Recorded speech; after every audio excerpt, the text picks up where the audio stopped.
Ya, Romo, silakan. Terima kasih. Baik, kita buka dengan doa dalam nama Bapa dan Putra dan Roh Kudus. Amin. Amin. Allah Bapa yang penuh kasih, Engkau memberikan hari ini kepada kami dan kami mau mensyukuri hari ini. Kami mohon supaya sabdamu yang kami baca, yang kami dengarkan, dan kami perbincangkan di saat ini, sungguh-sungguh membuat kami semakin mengenal Engkau dan jalan-jalan-Mu. Dan semoga kami pun menjadi anak-anak yang patuh di hadapan-Mu, sehingga pada akhirnya kami juga bisa menjadi bagian kerajaan surga-Mu di dunia ini. Demi Kristus Tuhan dan pengantara kami. Amin. Dalam nama Bapa dan Putra dan Roh Kudus. Amin. Amin. Romo, cuman mau kasih tahu kita ada pengunjung dari Singapura dan Indonesia dan di luar Bay Area, San Diego dan Atlanta. Silakan, Romo. Baik. Perintah jangan mencuri. Ya. Ini sebenarnya perintah yang paling gampang. Harusnya hari ini saya tidak usah duduk di depan kalian semua seperti ini dan kita pulang meresapkan jangan mencuri, begitu ya. Tapi saya orang yang berusaha setia untuk kepada Tuhan pertama-tama, bukan kepada Agem dan Mayo. Jadi hari ini saya akan membahas jangan mencuri dan semoga dua kata yang singkat ini, sebuah kalimat yang singkat ini, perintah apodiktik ini, sungguh-sungguh nantinya punya makna yang jauh lebih luas daripada hanya dua kata ini secara literal. Kita mulai saja, ya. Jelas seperti yang saya katakan berapa minggu lalu, 3 minggu yang lalu, bahwa semua perintah yang ada di dalam 10 perintah Allah itu landasannya adalah perintah yang pertama. Jadi cintailah Tuhanmu, ya, jangan ada Allah yang lain dan semuanya berlandaskan pada perintah yang pertama, begitu. Tapi kita tahu juga bahwa cinta kepada Tuhan itu pada akhirnya membawa kita kepada cinta kepada yang lain, begitu. Jadi love God, the love others. Jadi itu dua landasan dan jangan mencuri itu ada di love others karena adanya love God, begitu. Baik, itu dulu untuk sementara. Jadi landasan itu yang hendaknya dipegang. Dan pertama-tama memang maksud awal, saya bilang maksud awal itu berarti sebuah kondisi di mana orang Israel ketika menerima perintah itu, ya, jelas bahwa jangan mencuri itu bukan semata-mata mencuri makanannya orang atau apa, bukan, ya. Tetapi lihat, kita baca di Ulangan 24 ayat 7. Apabila seseorang kedapatan sedang menculik orang, salah seorang saudaranya dari antara orang Israel, lalu memperlakukan dia sebagai budak dan menjual dia, maka haruslah penculik itu mati. Demikianlah harus kau hapuskan yang jahat itu dari tengah-tengahmu. Jadi jangan mencuri ini di awal-awal perbincangan ketika perintah ini diturunkan, ya. Itu mencuri dalam arti bukan mencuri barang saja, tapi lebih dimaksudkan menculik sebenarnya. Ini penting untuk menjadi catatan kita. Dan yang tidak boleh menculik siapa? Menculik orang Israel, sesama orang Israel. Romo, kalau begitu perbudakan itu di awal, di abad-abad di mana ditulisnya 10 perintah Allah itu sebuah kelasiman? Iya. Lah bukankah orang Israel itu juga ditebus di bahwa Tuhan keluar dari Mesir, ya. Dan itu keluar dari mana? Keluar dari perbudakan. Dan itu membuat apa? Perintah ini pertama-tama tidak punya maksud untuk barang, tetapi untuk orang sebenarnya. Yang menarik karena kita selalu berpikir, oh jangan mencuri, lalu ini soal barang. Bukan soal barang saja, nanti kita lihat. Ya. Keluaran 21:16. Siapa yang menculik seorang manusia, baik ia telah menjualnya, baik orang itu masih terdapat padanya, ia pasti dihukum mati. Nah, siapa yang menculik seorang manusia, mati hukumannya. Ya, mati. Kenapa? Karena kamu sudah dibebaskan, ditebus Tuhan dari perbudakan. Kamu tidak boleh melakukan sesuatu yang membuat orang lain kehilangan kebebasannya. Dan orang lain yang dimaksud itu adalah sesama. Dan sesama yang dimaksud adalah sesama orang Israel. Kalau orang di luar Israel bagaimana? Nah, walau alam, ya. Nah, nanti bisa ditanyakan sendiri. Ya. Tapi jelas perintah ini yang nanti disasar oleh Yesus. Masih ingat cerita orang Samaria yang baik hati? Teman-teman sekalian, Anda boleh tahu, Yesus sendiri mau menegaskan arti sesama itu dalam arti yang sangat luas, sesama manusia. Dan itu tidak hanya mencakup apa yang diyakini oleh orang Israel, bahwa sesama manusianya adalah sesama orang Israel. Nanti ketika di orang Samaria yang baik hati itu, Yesus menunjukkan, mau mengajarkan bahwa kalau kamu mau melihat manusia yang lain yang sedang kesulitan dan membantunya, kamu yang menjadi sesama bagi mereka. Dan itu sangat penting, ya. Jadi Yesus sendiri memperluas apa yang sudah ada di dalam hukum Taurat sebenarnya. Tapi kembali lagi ke tempat ini, ke bahasan ini, ya. Anda lihat di Ulangan, di Keluaran, ya, itu orang dilarang menculik orang lain, orang Israel lainnya, ya. Jadi maksud utama jangan mencuri itu tidak pertama-tama hanya bilang oh barang, ya, apalagi ya, ya kambing, domba kayak gitu, bukan. Itu nanti ada di perintah yang lain. Makanya sudah ada jangan mencuri, tapi juga ada jangan mengingini istri orang lain, ya barang-barang orang lain dan sebagainya. Karena perintah jangan mencuri sendiri punya konteks di mana Israel dibebaskan dari perbudakan. Jadi maksud utama melindungi kebebasan orang merdeka dan melarang penjualan manusia untuk dijadikan budak. Landasan dasar orang Israel dulunya budak di Mesir dan telah dibebaskan dan ditebus oleh Allah sendiri. Jadi perintah jangan mencuri ini punya sesuatu yang lain daripada yang sering kita yakini sebenarnya. Walaupun nantinya itu kelihatan bahwa itu juga mencakup barang-barang dan lain-lain. Dan ini memang maksud awal dari perintah jangan mencuri. Kondisi ekonomi yang buruk membuat orang-orang Israel zaman itu terpaksa menjual ladang-lading, tapi ladang-ladang mereka, bahkan anak-anak dan diri mereka.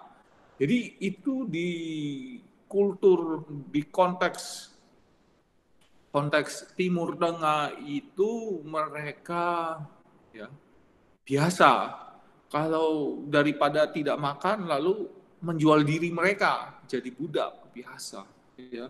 Nantinya ya, ada saatnya untuk bisa menebus diri sendiri, ya. Keluaran 21:2, apabila engkau membeli seorang budak Ibrani itu perlu digarisbawahi, maka haruslah ia bekerja padamu 6 tahun lamanya, tetapi pada tahun yang ke-7 ia diizinkan keluar sebagai orang merdeka dengan tidak membayar tebusan apa-apa. Ya. Jadi kalau seseorang menjual dirinya dalam konteks Israel, di mana perintah Allah ini turun, begitu, turun dalam tanda kutip, ya, Anda bisa bilang turun, bisa juga ditulis, ya. Maka Anda lihat bahwa kalau seseorang menjual dirinya karena kemiskinannya, ya, kata miskin penting, ya, maka orang itu 6 tahun kerja, ya, tahun ke-7 harus jadi orang merdeka lagi. Tidak bisa kamu menahan dia lebih dari 7 tahun. Ya. Tahun ke-7 dia harus merdeka. Ya. Jadi konteks orang-orang Yahudi, ya, dan juga nanti Santo Paulus itu juga ngomong soal perbudakan, ya, dengan model Romawi. Tetapi kita lihat perbudakan di zaman dahulu itu tidak sama seperti apa yang diyakini oleh orang Amerika, yang diingat dalam memori kolektifnya orang Amerika. Kalau budak itu ya berarti bisa dipecuti, bisa dikejar-kejar, bisa pokoknya hilang kemerdekaannya seluruh hidupnya dan anak cucunya semua jadi budak semua. Enggak, orang-orang Israel tidak seperti itu. Mereka punya cara sendiri dan sistem perbudakan mereka itu sistem perbudakan yang sungguh berbeda daripada yang dipikirkan oleh banyak orang Amerika. Jadi banyak orang Amerika merasa bahwa Paulus dan orang-orang Yahudi itu dulu mengajarkan sistem perbudakan. Ya benar, tetapi sistemnya beda sekali dengan apa yang ada di dalam memori kolektif orang-orang Amerika. Ya, ketika manusia di versi orang Amerika itu manusia sudah dianggap sebagai barang dagangan. Di sistemnya orang-orang Yahudi tidak seperti itu. Di sistemnya orang Yahudi itu ya mereka dengan sukarela, tidak dikejar-kejar terus diculik diambil lah. Kalau diculik diambil kamu yang akan mati karena hukumnya begitu. Mereka yang menyerahkan diri kepadamu karena apa? Supaya kamu bayar utang-utang mereka apa segala macam, anak istrinya hidup lalu mereka dipekerjakan dan itu 6 tahun. Ya, tahun ke-7 harus beres, bebas. Ya. Imamat 25-23, tanah jangan dijual mutlak karena akulah pemilik tanah itu, sedang kamu adalah orang asing dan pendatang bagiku. Bahkan kalau mengambil tanah orang lain pun tidak bisa diakui seterusnya. Ya, ada saatnya di mana bisa ditebus. Apabila saudaramu jatuh miskin di antaramu sehingga menyerahkan dirinya sebagai kepadamu, maka janganlah memperbudak dia. Sebagai orang upahan dan sebagai pendatang, ia harus tinggal di antaramu sampai kepada tahun Yobel. Ia harus bekerja padamu, kemudian ia harus diizinkan keluar daripadamu, ia bersama-sama anak-anaknya, lalu pulang kembali kepada kaumnya, dan ia boleh pulang ke tanah milik nenek moyangnya. Jadi enggak seumur hidup. Ya. Kenapa seperti ini? Alasannya jelas, Tuhan itu penebus dan bebas. Dan yang dibebaskan Israel yang diperbudak oleh Mesir. Itu konteksnya. Ya. Tahun Yobel, ya, itu di dalam Imamat 25:10-11. Kamu harus menguduskan tahun yang ke-50 dan memaklumkan kebebasan di negeri itu bagi segenap penduduknya. Itu harus menjadi tahun Yobel bagimu, dan kamu harus masing-masing pulang ke tanah miliknya dan kepada kaumnya. Tahun yang ke-50 itu harus menjadi tahun Yobel bagimu. Jangan kamu menabur, dan apa yang tumbuh sendiri dalam tahun itu jangan kamu tuai, dan pokok anggur yang tidak dirantingi jangan kamu petik buahnya. Loh, kenapa kok nggak boleh menuai dan juga memetik? Karena tahun ke-50 itu tempat, saat di mana orang-orang yang lain yang menikmati hasil kerjamu. Nah, ini menarik ya. Jadi ada sistem bahwa istilahnya sistem donasi begitu ya, sistem donasi. Pelaksanaan perayaan tahun Yobel yang bertepatan dengan hari raya perdamaian Yom Kippur sebagai tanda penebusan dan pembebasan dari Allah. Anda pernah dengar tahun Yubelium Agung ya, the year of Jubilee, itu sungguh-sungguh adalah tahun Yobel di mana segala sesuatu dibebaskan ya, itu tahun ke-50. 7 kali 7 49 dan 50 itu tahun bonus ya. Pengecualian, orang yang terpaksa menjual miliknya di kota hanya berhak menebusnya selama 1 tahun dan tidak mendapatkan kembali pada tahun Yobel, sebab rumah tersebut tidak menjadi dasar hidup keluarga selayaknya rumah dan ladang di luar kota.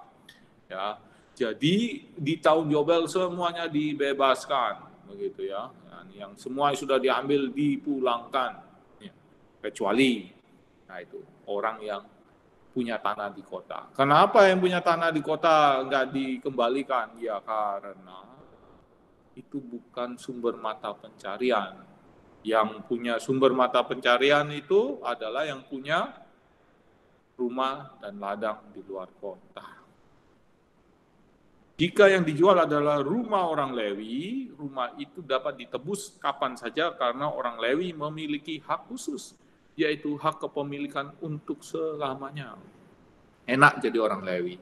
Anda tahu, Israel itu punya 12 suku, dan tanah Palestina itu dibagi-bagi di antara 12 suku, tapi yang satu suku yang namanya orang Lewi, yang imam-imam, ahli Taurat, itu kelasnya yang menjaga bait Allah itu, tidak punya tanah bagian, mereka hanya punya peran sebagai pengajar dan imam.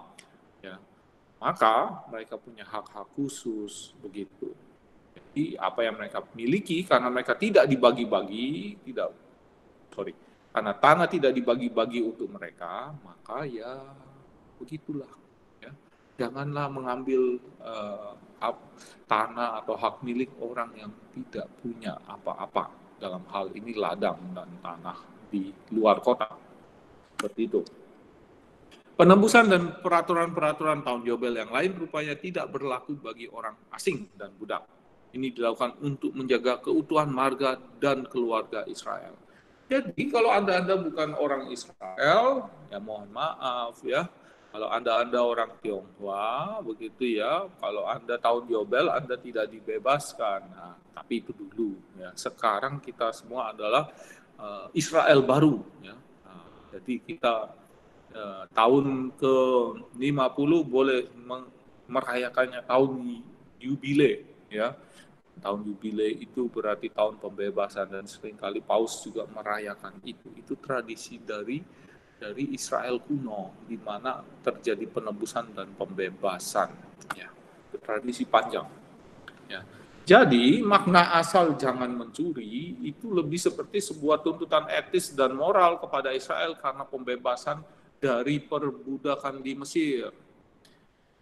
Haruslah kau ingat bahwa engkau pun dahulu budak di tanah Mesir. Itulah sebabnya aku memerintahkan engkau melakukan hal ini. Yang diwujudkan ya larangan menculik orang sesama Israel dan menjadikannya budak. Gak boleh nyulik sesama, apalagi nyulik anak orang disuruh kawin lari gitu ya, gak boleh ya. Larangan makan riba, ya. Gak boleh makan riba. Kalau makan nasi, jangan makan riba ya. Larangan merampas barang orang lain yang berhutang. Kalau orang lain yang berhutang juga jangan dirampas barangnya. Ya, tidak bisa bayar, tolong gitu. Rumah saya sita, ya tidak bisa ya. Karena itu berarti mencuri, dan tidak ada itu di dalam hidup orang Israel kecuali mau mati. Kewajiban membayar upah yang pantas kepada orang yang miskin. Kalau orang miskin janganlah ditindas ya. Kan ada orang kan sering mengambil kesempatan. Wah, orang ini butuh duit ya. Maka ya, ayo kamu kerja saya. Kalau upah standarnya nggak tahu berapa sekarang San Francisco. Dulu masih $13, mungkin sekarang $14-15 ya. Kalau ada kerjaan sih, masa pandemi susah kerja ya. Jadi jangan bilang separuh saja, ya itu berarti mencuri. Ya, berarti mencuri. Kewajiban menjaga hak para janda dan yatim piatu lah. Ini penting. Kalau baca Ulangan 24:6-21, kewajiban menjaga hak para janda dan yatim piatu sudah ada di dalam tradisi Israel ya. Kewajiban memperhatikan orang asing, para janda dan yatim piatu. Anda bisa baca di Ulangan 24:6-21. Di situ makna asal jangan mencuri kelihatan sekali. Jadi bukan hanya larangan, jangan ya, tetapi juga ada kewajiban yang mengikuti. Ya, apa itu? Bahwa para janda dan yatim piatu harus diperhatikan. Orang asing juga. Tapi yang menarik bahwa larangan menculik itu hanya untuk orang Israel. Ya, itu yang saya bilang kepada Yesus itu mengajarkan kepada kita sesuatu yang jauh lebih sempurna dari apa yang diajarkan oleh Taurat, karena Yesus sendiri bilang sesamamu manusia itu siapa? kepada siapa kamu memberikan perhatian dan cintamu. Ya, dan di situ kamu menjadi sesama manusia. Bacalah sekali lagi orang Samaria yang baik hati. Ringan, ya. Jadi ini yang saya bilang bahwa apa yang terjadi di zaman Israel kuno bahwa soal perbudakan itu berbeda dengan apa yang terjadi di Amerika Serikat sebenarnya. Jadi perbudakan di Amerika Serikat itu abad 17-18, penculikan orang di Afrika ya, dan mulai karena ada proses produksi tembakau dan kapas. Ya. Bahkan Bapak negara Amerika itu George Washington itu menandatangani Fakta Budak Buronan pada tanggal 12 Februari 1793. Kalau kamu budak dan kamu lari, kamu ditangkap lagi, kamu bisa diambil lagi oleh tuanmu. Menarik. Paruh abad 19 banyak tekanan untuk membebaskan AS dari perbudakan. Lalu ada perang saudara antara utara dan selatan, ya. September 22, 1862, Lincoln membuat pengumuman awal tentang larangan terhadap perbudakan. 1 Januari 1863 ia membuatnya menjadi resmi. Gitu. Tapi sampai tahun 1960-an itu berarti butuh 1 abad. Sentimen terhadap anti perbudakan membuat hadirnya gerakan sosial di Amerika Serikat. Martin Luther King Jr. dan kawan-kawan. Jadi Martin Luther King itu bukan satu-satunya orang yang bergerak di situ, tetapi mungkin yang paling karismatik ya di antara yang lain.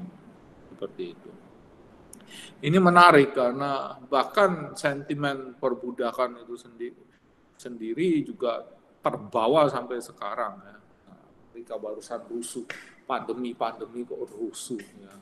Itu memang bikin itu namanya sudah jatuh tertimpa tangga lagi ya toh. Tapi kita tahu bahwa di dalam perjalanan makna jangan mencuri itu diperluas ya. Gereja sendiri mulai menetapkan ajaran-ajarannya dan melihat makna jangan mencuri itu. Dan ini dilihat dalam konteks penciptaan sebenarnya. Sejak awal mula Tuhan menciptakan semuanya untuk kepentingan seluruh ciptaan. Jadi ada makna universal dari ciptaan. Ya. Semua yang diciptakan Tuhan adalah untuk semua. Itu berarti merampas, mengambil secara paksa atau tanpa izin adalah sebuah tindakan yang berlawanan dengan kehendak Allah. Kalau Robin Hood bagaimana? Nanti tanya jawab ya, silakan. Setiap benda atau segala yang kita miliki adalah milik Tuhan. Dengan demikian mempunyai nilai untuk yang lain selain nilai kepemilikan pribadi demi kelangsungan hidup seseorang. Jadi begini, kalau gereja melihat kata jangan mencuri itu berarti gereja mengakui hak milik pribadi, ya, milik pribadi. Tetapi di sisi lain,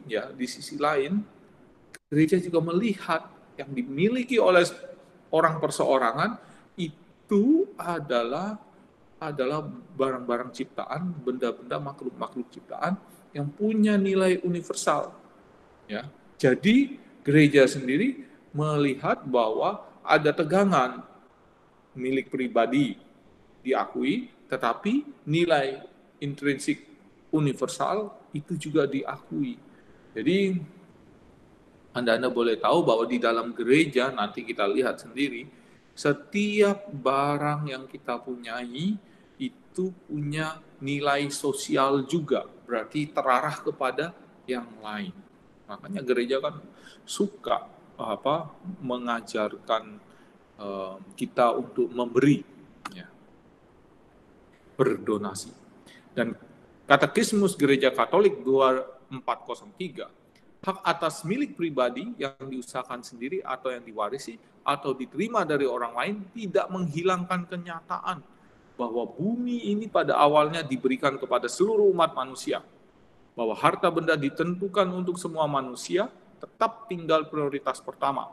Juga apabila kesejahteraan umum menuntut untuk menghormati hak atas milik pribadi dan penggunaannya. Jadi gereja sendiri uh, mengakui di satu sisi kepemilikan pribadi, di sisi yang lain bahwa ada nilai sosial universal dari setiap barang yang kita punyai. Aspek universal makhluk non-hayati dan makhluk hidup bersamaan dengan kepemilikan pribadi diperuntukkan untuk manusia. Juga soal keutuhan ciptaan. Ya. Soal keutuhan ciptaan. 2415. Kekayaan alam, tumbuh-tumbuhan, dan hewan dunia ini tidak boleh dimanfaatkan tanpa memperhatikan tuntutan moral. Kekuasaan atas dunia yang hidup dan tidak hidup yang pencipta anugerahkan kepada manusia tidak absolut sifatnya. Ia diukur menurut usaha mempertahankan kualitas hidup sesama. Termasuk pula generasi yang akan datang, ia menuntut penghormatan pada keutuhan ciptaan. Ya. Karena itu manusia juga harus memberikan kebaikan hati kepada mereka, hewan-hewan.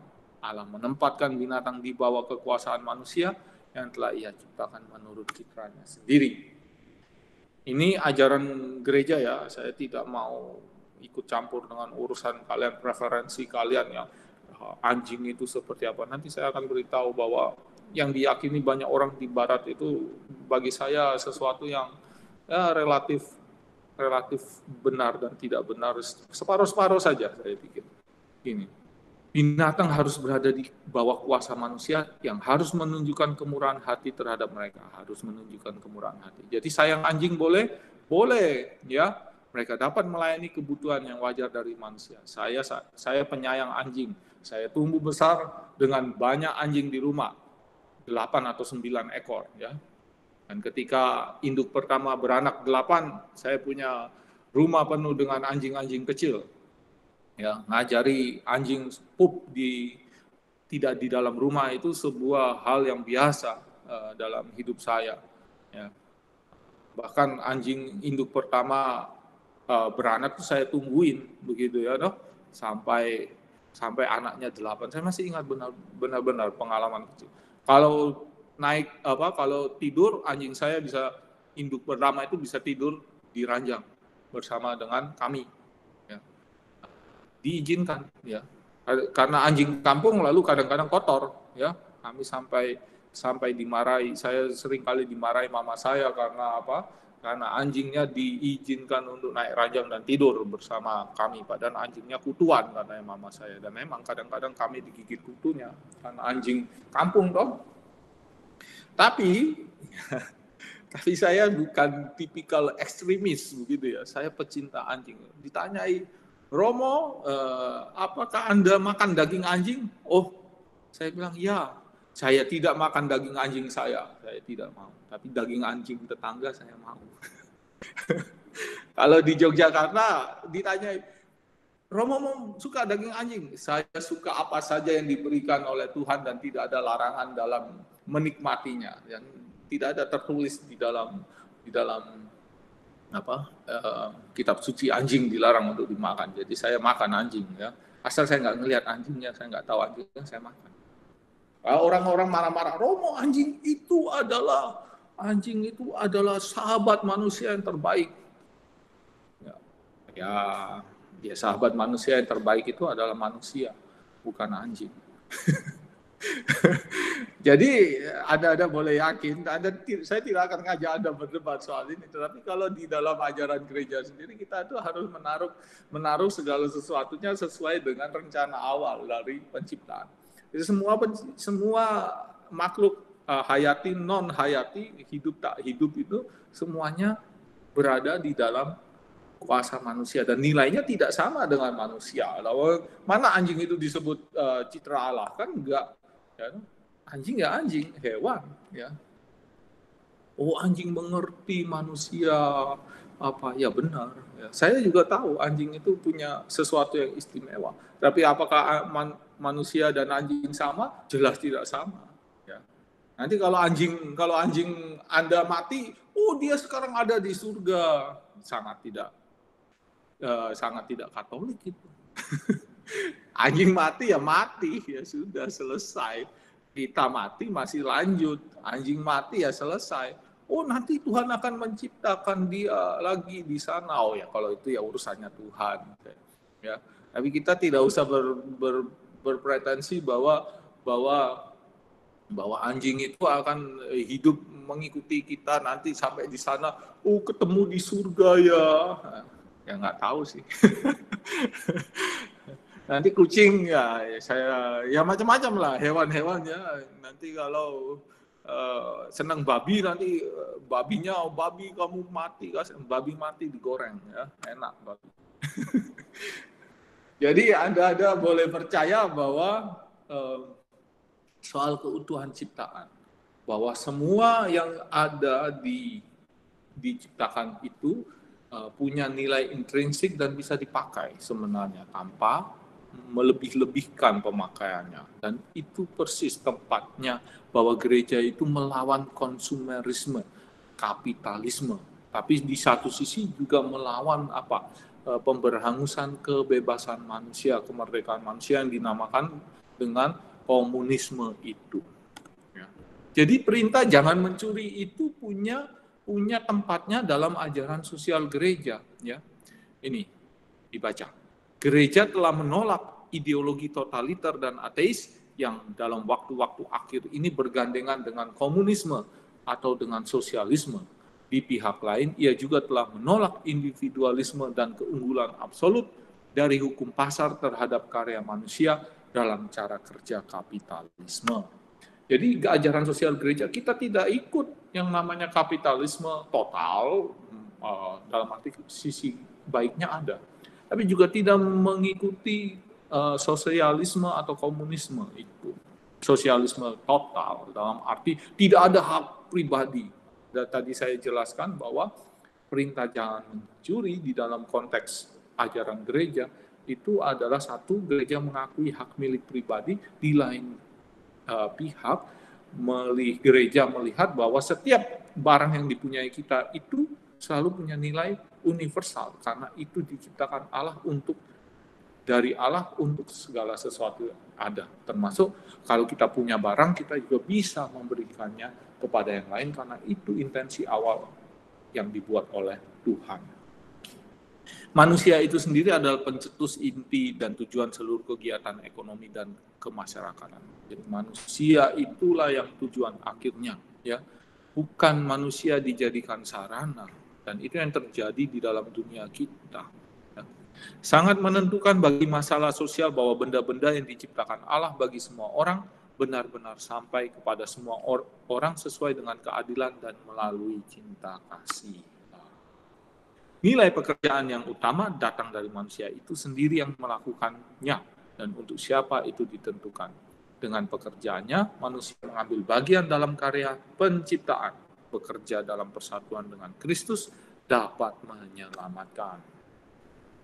Memberi amal kepada orang miskin adalah bukti cinta kasih persaudaraan dan pekerjaan keadilan yang berkenan kepada Allah.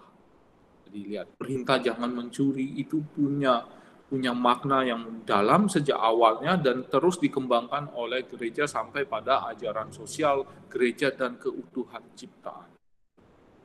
Maka supaya nggak lama-lama, ya, lu simpulkan saja. Nanti silakan bertanya. Dalam arti awal, jangan mencuri berarti bahwa tak boleh mengambil milik orang lain termasuk kemerdekaan sebagai manusia bebas. Konteksnya konteks perbudakan, ya, juga kesulitan ekonomi.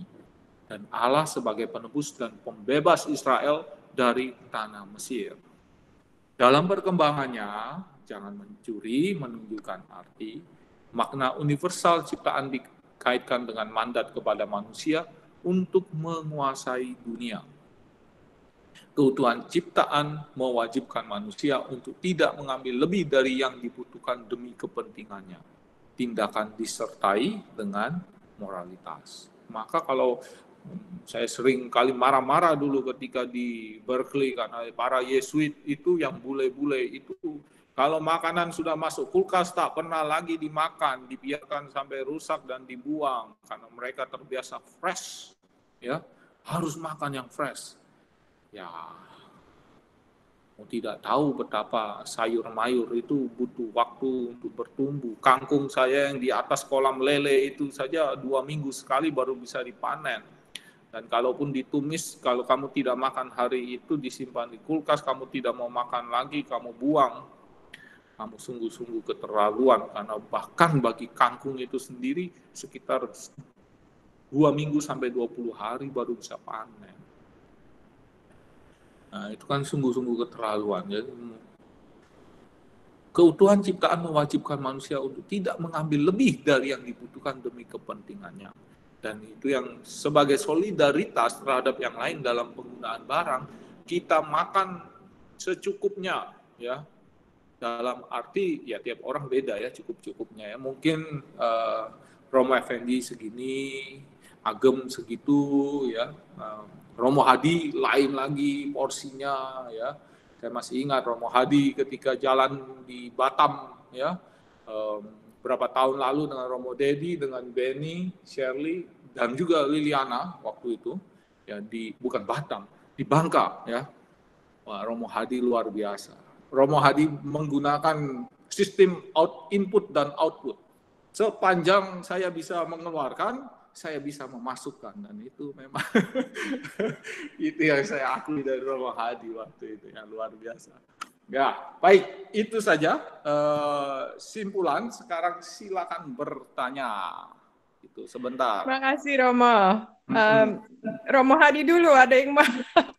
Romo Hadi setuju apa? Tapi yang lain silahkan ya. Kalau bertanya, komen, atau nggak setuju dengan Romo, silakan.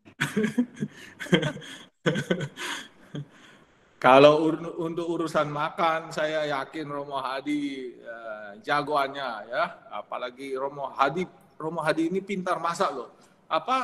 Romo Hadi ini masakan andalannya ketika di Berkeley apa yang ada hati, ada pete, ada apa itu? Sambal goreng pete. Sambal goreng petenya itu terkenal di kalangan para Yesuit Berkeley ya. Disimpan masuk di kulkas dulu biar bumbunya meresap katanya Romo Hadi ya. Baik, ini ada pertanyaan ya. Saya juga ada pertanyaan. Tunggu dulu, ada pertanyaan dari Liliana Lukman. Sebentar, Mary, ini pasti Mary. Mary ketik saja ya. Saya kalau dengar suara Nggak mau. Malah merasa terintimidasi. Itu maksudnya saya memang mau. Ini dari Liliana dulu ya. Romo kalau mengambil tisu di restoran dan kantong plastik di supermarket banyak-banyak buat dibawa pulang ke rumah, atau kalau kerja lunch harusnya 1 jam tapi jadi 2 jam, juga mencuri kan ya? Yang menarik juga karena ngambil tisu banyak-banyak itu buat apa dulu begitu. Nah ini tisu apa dulu nih Lil? Yang ngambil tisu apa dulu di restoran? Tapi saya juga di Amerika tuh saya merasa loh ya. Sekarang kalau narik tisu itu nggak pernah bisa hanya sekali loh, mesti 2 kali loh. Set dulu padahal saya ketika awal-awal datang ke Amerika itu saya ngambil tisu itu 1 saya pakai sampai tisunya sudah selesai terpakai semuanya baru saya ambil lagi kalau masih kurang. Kalau sekarang otomatis. Karena apa? Ngelihat bule-bule itu kerja, bule-bule Amerika ya, nggak tahu Romo Hadi bisa dibilang bule Amerika tidak, tapi kalau ngambil mesti ditarik itu gulungannya sampai muter-muter baru di robek sama dia, dan saya bilang apakah butuh sebanyak itu? Tapi karena kumpul dengan bule-bule seperti itu, lalu sekarang saya kalau ngambil juga mesti 2 kali. Saya pikir wah ini kebiasaan ketularan yang tidak baik. Saya pikir sebuah mengambil dan tidak menggunakannya itu sebuah tindakan yang tidak patut, tidak layak menurut saya ya. Dan juga itu sebaiknya nilai intrinsik barang itu kamu langgar karena apa? Kamu mengambil tapi tidak kamu pakai pada akhirnya, atau kamu pakai dengan cara yang tidak semestinya. Banyak kantong plastik di supermarket. Loh, ini kantong plastik masih boleh ya di Amerika. Kalau di Indonesia semuanya masih kantong plastik ya. Tapi di Indonesia, di Amerika masa masih pakai kantong plastik? Saya tidak tahu, tetapi kalau prinsipnya, kalau Anda mengambil lebih dari apa yang Anda butuhkan dan Anda tidak menggunakannya secara proper, berarti Anda berdosa. Paus itu pernah ngomong kalau Anda makan dan tidak menyelesaikan dan membuang makanan di piring Anda, ya, maka Anda berdosa. Maka orang-orang seperti Tony, Romo Hadi itu orang-orang yang sungguh-sungguh melaksanakan apa yang dikatakan oleh Paus. Tidak ada satu butir nasi pun yang tersisa di piring, ya. Ya. Oke, baik. Juga sama korupsi waktu itu juga berdosa dalam Oke. Mungkin Sebelum ke Margaret. Sama ya, Romo. Iya, Kenapa? sama. Ini mirip pertanyaannya mungkin. Bukannya pertanyaan kali statement ya, Romo. Mungkin bisa masuk ke second questions dari Mary ya. Iya, Mayo. Oke, Mo. Saya senang waktu Romo bilang give clear definition about untuk memiliki barang sesuai yang dibutuhkan. Karena ada kaitan moral value untuk memiliki barang. Dan juga Romo jelasin bahwa untuk setiap yang kita miliki itu ada value universalnya. Nah, sekarang pertanyaan saya, gimana dengan orang-orang yang memiliki properti banyak? Ini bukan Margaret toh ini berarti. Margaret bukan saya yang ngomong ya, Margaret. Maaf ya Margaret, itu bukan saya yang ngomong. Margaret punya banyak properti, tapi propertinya orang lain. Terus kalau itu kalau memang itu diklasifikasikan sebagai pelanggaran dari perintah ini, bagaimana aplikasinya untuk supaya itu nggak jadi nggak jadi dikelompokkan dari klasifikasi pelanggaran. Maksudnya apa yang harus dilakukan oleh para pemilik properti ini? Oke, Romo. Baik, jadi tadi saya katakan bahwa harta milik pribadi itu diakui loh, bukan tidak boleh loh. Boleh. Jadi Anda boleh punya banyak, boleh, tapi tergantung. Betul, tapi kan tidak, sebenarnya kalau orang itu cuma kalau sesuai dengan kebutuhan, how many property yang kita butuhkan untuk memenuhi kebutuhan kita. Benar, jadi dalam arti begini Mer, ini pertanyaan yang memang berada di daerah abu-abu, tapi gereja juga punya ajaran begitu. Boleh nggak orang kaya punya rumah banyak? Boleh, ya. Tetapi bahwa juga di dalam hidupnya, gereja meminta dia supaya punya sisi apa? Kamu punya barang banyak pribadi. Kalau ditanya rumahnya 10 boleh nggak? Saya bilang boleh saja, Mer. Gitu. Tetapi rumahnya mau diapain? Ya, pertama. Yang kedua, gereja juga pasti meminta kamu punya begitu banyak properti, punya begitu banyak barang, banyak rumah. Apakah kamu juga di balik kekayaan yang kamu miliki itu, kamu juga melihat bahwa kamu perlu untuk berkontribusi terhadap hidup orang lain, terutama mereka yang membutuhkan. Jadi bukan berarti bahwa 10 rumah tidak boleh. Boleh, boleh. Tetapi tidak dalam arti bahwa kamu sepanjang hidupmu, kamu bisa hartamu itu bisa dipakai untuk kepentingan banyak orang yang lain. Seperti itu, dibagi-bagikan dalam arti tidak semuanya, tetapi ada sedikit donasi atau pemberian kepada orang lain dari harta yang kamu miliki. Jadi boleh, Mer, menurut saya. Nah, bagaimana? Jadi kalau gitu sangat relatif dong ya.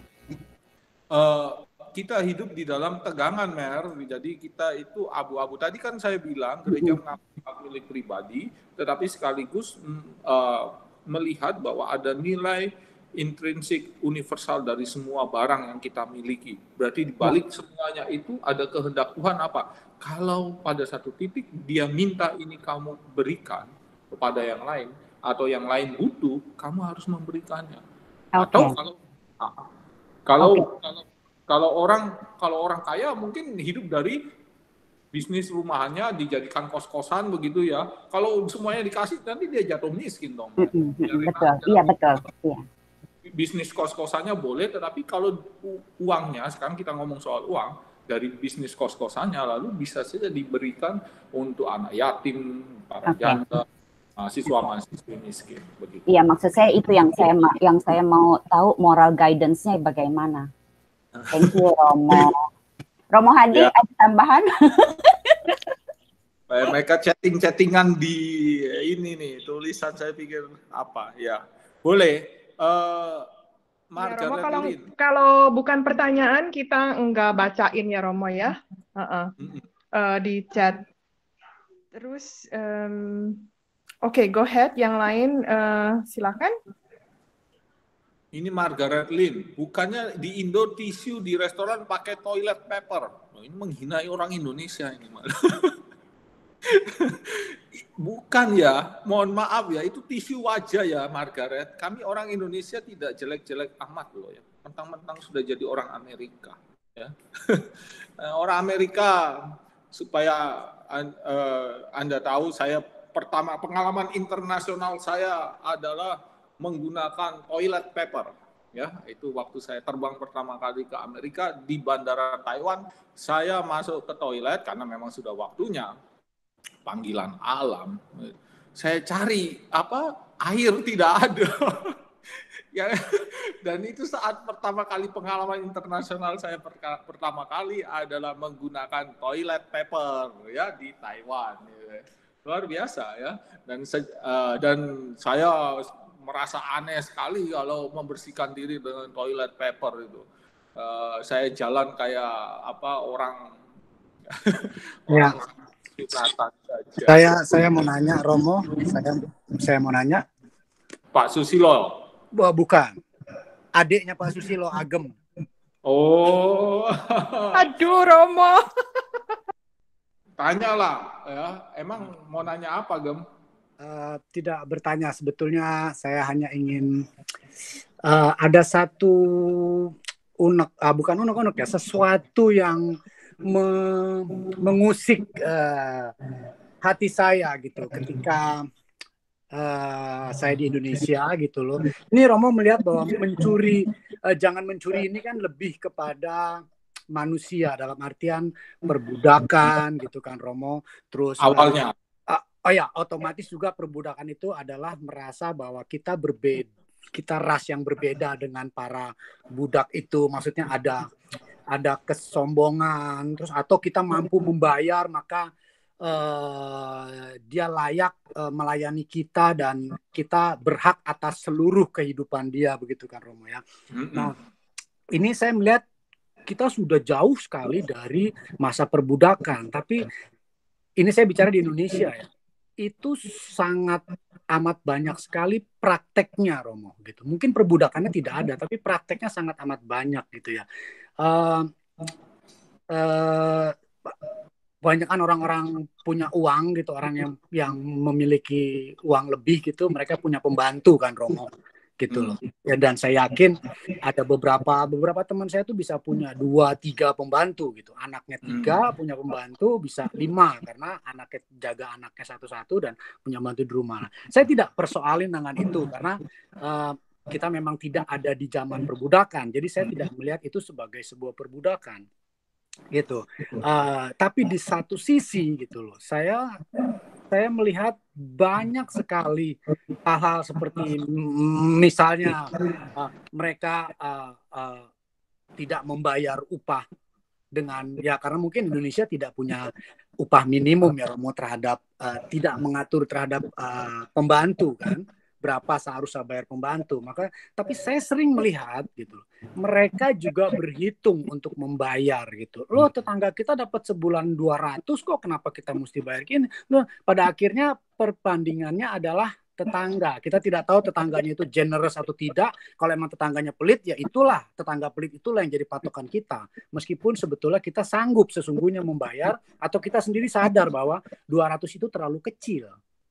Gitu. Bahkan kita kalau bisa menawar terlalu rendah. Itu satu, tapi itu persoalan sifat orang itulah. Hanya saya juga sering melihat bahwa kalau di rumah makan gitu loh, mereka makan terpisah ya. Tuannya itu seperti gengsi atau tidak membolehkan pembantunya itu makan satu meja. Lalu ya juga menunya berbeda. Saya melihat itu bukan karena saya ada satu kaum dengan para pembantu itu, dalam artian Vanpo.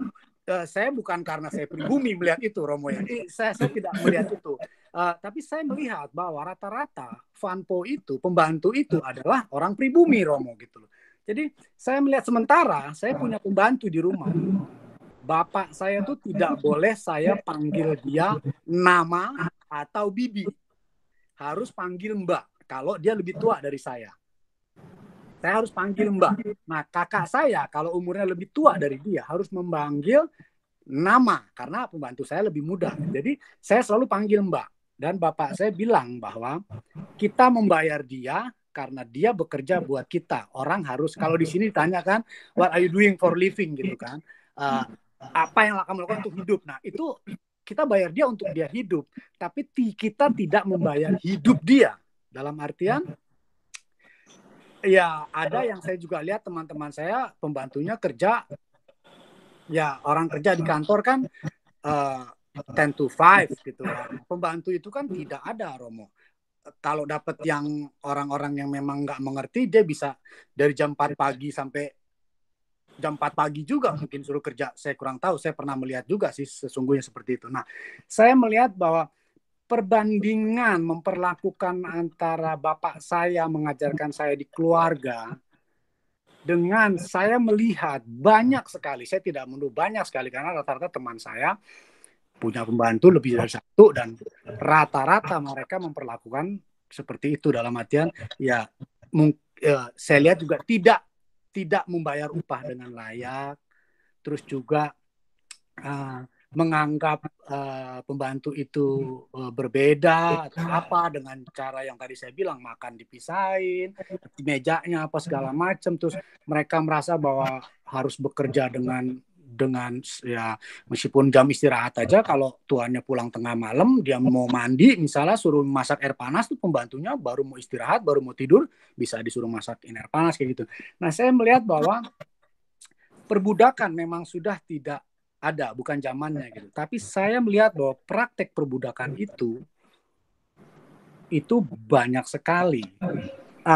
Yang jadi pertanyaan saya adalah, saya belajar tentang jangan mencuri, yang dalam artian Romo jelaskan secara lebar ini sampai ke perbudakan segala macam, dari seseorang yang bukan Katolik, Romo. Yang seseorang, ayah saya bukan, dia kejawen. Kalau Om Susilo bilang bahwa kebatinan gitu, lebih banyak menggunakan batin. Buat saya, orang tua saya mengajarkan lebih banyak tentang ayat ini, jangan mencuri, kepada saya gitu loh. Nah, makanya kenapa saya, ini bukan karena melihat itu sesama pribumi diperlakukan begitu, sama sekali tidak, Romo. Saya tidak melihat itu, tapi saya hanya melihat bahwa hal apa dari gereja, terutama di Indonesia ya, dari gereja terutama di Indonesia, melihat, pasti yang melihat itu bukan saya saja dong. Mungkin para Romo dan gereja juga melihat bahwa praktek perbudakan di Indonesia itu secara keluarga Katolik gitu loh, di Indonesia itu masih ada dengan memperlakukan itu. Nah, maksud saya melihat itu, bagaimana gereja menyadarkan atau gereja menghembuskan tentang pasal apa ayat jangan mencuri ini lebih ke situ dulu gitu, Romo. Nggak usah terlalu jauh kita ngambil barang orang, mencuri, tidak usah terlalu jauh, tapi bagaimana kita menghayati tentang jangan mencuri itu, sampai bagaimana kita memperlakukan para fanpo itu, Romo, para pembantu itu misalnya. Atau bagaimana kita misalnya mencuri itu termasuk juga salah satunya adalah hak. Misalnya melanggar lalu lintas. Saya dulu diajarkan bapak saya untuk kalau kamu melanggar lampu merah itu bukan karena polisi dan bahaya, tapi lampu merah itu berarti kamu berhenti. Haknya orang yang lampu hijau untuk jalan. Jadi ayah saya mengajarkan bahwa di lampu merah itu ada hak dan kewajiban dan ada mencuri dan tidak mencuri. Jadi saya berhenti di lampu merah karena haknya lampu hijau untuk berjalan. Kalau saya terabas, saya mencuri haknya. Seperti itu, Romo. Maksudnya, ayah saya mengajarkan itu pelan-pelan.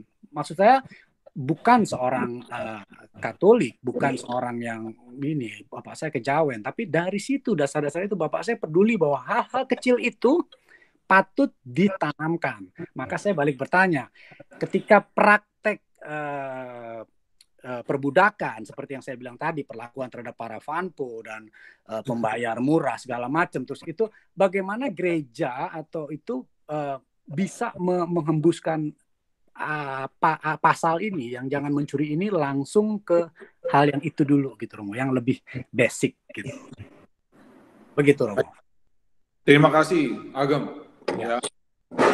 Saya tadi pikir malah Agem yang harusnya mengupas ini dengan tuntas begitu ya. Tapi ya baik. Romo Hadi mau menjawab dulu supaya jangan senyum-senyum saja di ujung seberang sana.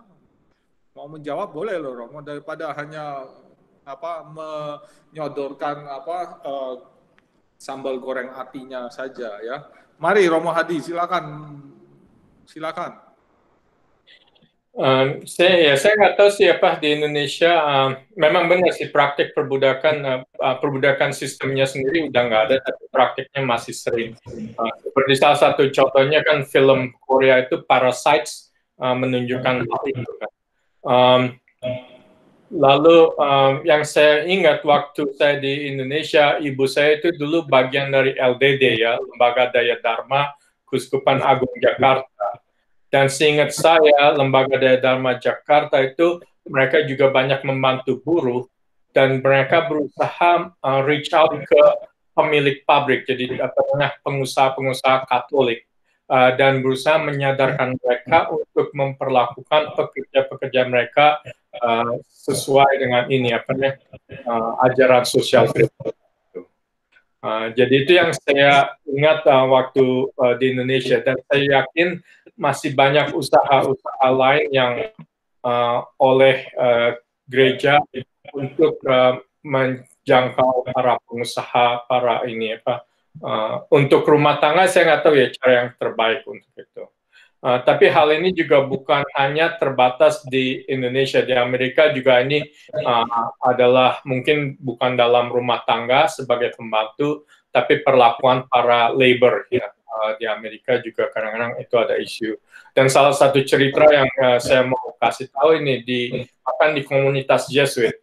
Saya nggak tahu pengalaman Romo Effendi di Berkeley, tapi di komunitas saya Jesuit ini kan kami ada tukang masak ya. Tukang masak memang dibayar dari jam tertentu sampai jam tertentu. Dan dia yang juga membersihkan di dapur. Dia kerjanya itu dari hari Minggu sampai hari Jumat. Jadi Sabtu libur. Lalu waktu dia libur, saya sering kali ngelihat piring kotor dan sebagainya itu banyak bertumpuk di dapur. Jadi terus saya belajar menggunakan cara alat-alat penyucian di dapur itu. Romo Effendi tahu di rumah besar di itu Berkeley ada itu mesin-mesin itu. Terus suatu ketika saya menyelesaikan itu, menyuci itu untuk membantu waktu dia datang hari Minggu pagi, semua udah beres dan dia bisa mulai untuk masak gitu untuk kami. Lalu salah satu pemimpin pembesar komunitas saya nanyakan, why are you doing that? Terus saya bilang, well, just to help make things lighter. Terus dia bilang, but we already paid him to do this job. Terus saya jawab, just because we paid him, are we supposed to lord it over them? Apakah kita harus membebani mereka hanya karena kita sudah bayar mereka? Lalu dia nggak berani jawab. Dia diam dan dia tinggalkan saya. Jadi buat saya juga di sini Amerika, bahkan di kalangan Yahudi, kadang-kadang ada semacam entitlement gitu. Dan akhirnya memperlakukan orang lain hanya karena kita sudah bayar mereka seperti budak dan tidak mau mengangkat jari pun untuk meringankan beban mereka. Jadi itu juga memang sama-sama kita berjuang terus ya untuk itu. Itu aja dari saya. Romo, Susilo. Ya, Halo, Romo. silakan. Susilo. Saya mau sedikit share.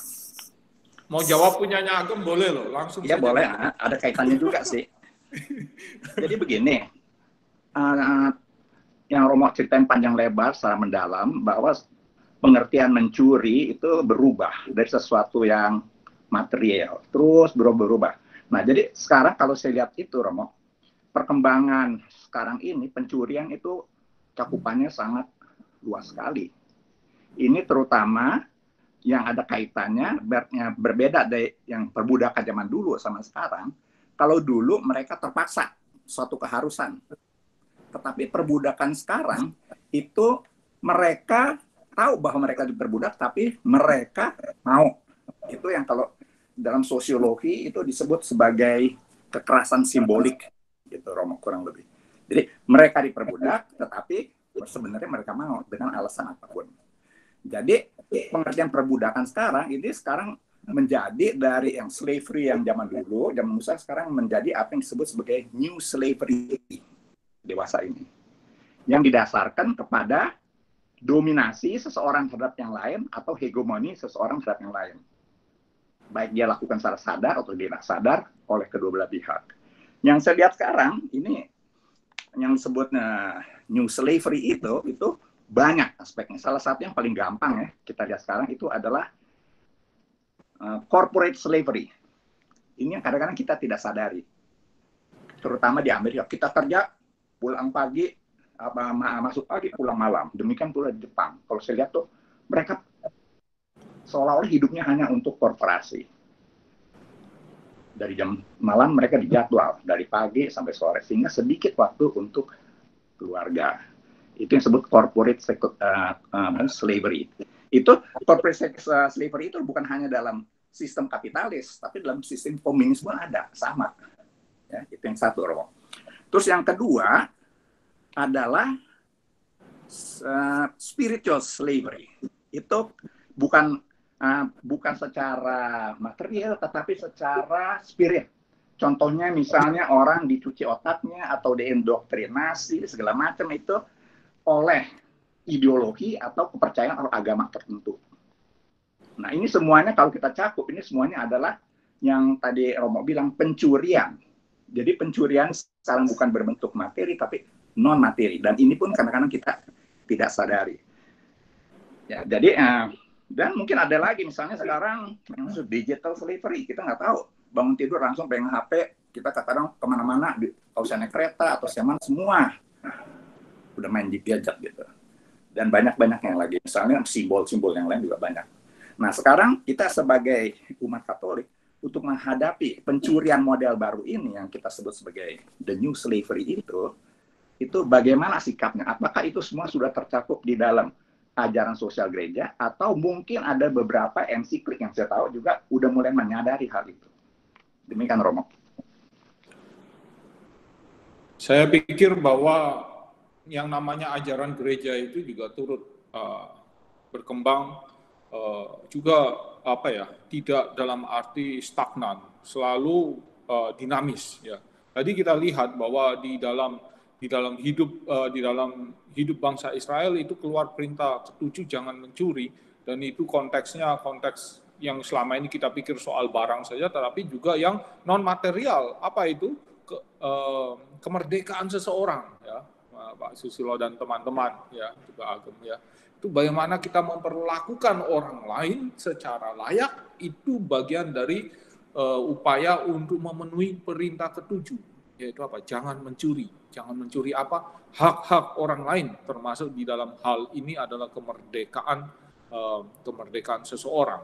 Jadi kalau di dalam hidup ini menyasar ke pertanyaannya Agem dulu ya. Ya memang gereja perlu juga menyadarkan itu, tetapi ada kompleksitas di balik perlakuan terhadap para pembantu ya, kalau kita ngomong kasar ya, atau asisten rumah tangga bahasanya yang lebih halus sekarang. Perlakuan yang kurang tepat terhadap para asisten rumah tangga itu ya. Itu kompleksitasnya tinggi, saya pikir juga bukan hanya soal antara status sosial, tapi juga mungkin juga antar etnis ya, itu juga mempengaruhi. Kan Agem sendiri selalu tahu ya bahwa di kalangan orang Chinese ya, bahwa ada anggapan menganggap remeh orang yang menyebut dirinya pribumi itu ya. Agem sendiri seringkali mengakui dirinya Fan Kui begitu ya. Iya, betul Romo. Apa artinya Fan Kui supaya Romo Hadi bisa tahu Agem? Ya. Tolong jelaskan Romo Effendi. Tidak, ya Fan itu berarti orang yang orang yang menggemari sesuatu atau seseorang, Fan ya. Dan Kui itu ya kamu begitu. Jadi seseorang yang menggemari kamu begitu ya, Fan Kui. Iya aja deh, iya aja. Jadi Agem dan Pak Susilo, memang kita tidak hanya berpikir soal apa yang kelihatan di dalam perintah jangan mencuri, tetapi juga menyangkut hal-hal yang tidak kelihatan, termasuk tadi Liliana soal korupsi waktu. Nah, itu juga ya tadi ditulis oleh Liliana ya. Juga banyak hal lain sebenarnya kita bisa melakukan pencurian dalam hidup kita.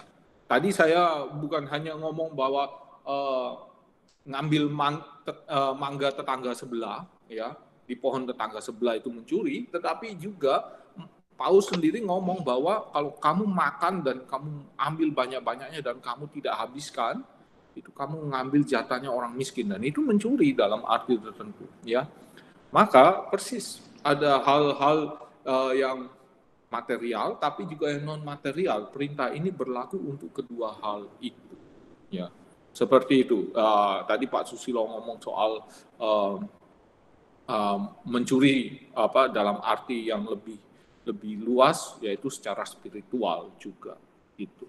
Saya mau menyinggung sedikit soal pertanyaannya Riyadi. Ternyata saya kira David melanggar hukum yang ke berapa ini? Ke-6, ternyata dia melanggar perintah yang ke-7. Wah, saya nggak tahu tuh. Coba nanti tanya Tuhan Yesus sendiri. Ini udah Raja Daud melanggar perintah yang keberapa? Kelihatannya Raja Daud melanggar perintah di mana-mana deh ya. Kelihatannya.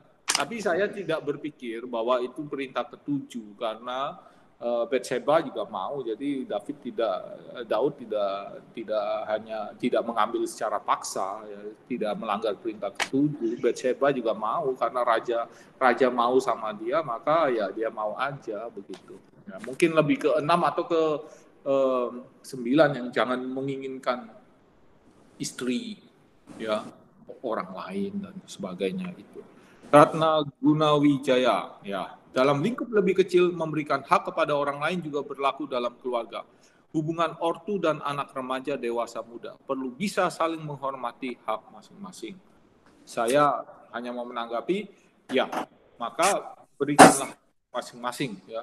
Termasuk kalau orang tua membuat anaknya kehilangan kebebasan, ya, itu sebuah hal yang perlu dilihat sebagai sebuah kesalahan, karena itu menghilangkan kemerdekaan anak tanpa mengecilkan arti bahwa menjadi orang tua perlu memberikan pendidikan dan hal-hal baik kepada anaknya. Anak harus diajari, ditunjukkan apa yang baik.